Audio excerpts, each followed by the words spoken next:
Hello, world. Brian here, sharing some thoughts from the road. Same job, different uniform. Load, locate, deliver, record, repeat. Hopefully, we learn something together, or at least kill some time. Danville, Boone County, little community along the Little Coal River, sitting under US 119 like it's been there forever because it has. This was a railroad town before it was anything else. The C&O came through here and set up a marshaling yard.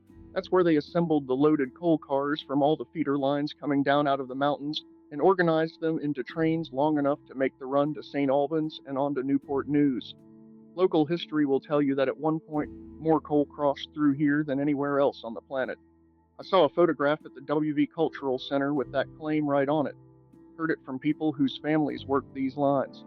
Now, sometimes a thing gets said enough times in a place that it becomes true whether or not it started that way. West Virginians do love a good yarn. But I'll say this, standing here, looking at where those tracks ran, it doesn't feel like a stretch. The C&O signaled these lines, full block signals, the whole system. Which sounds like nothing until you know that branch lines almost never got that treatment. You only wire a line like that when the traffic volume demands it.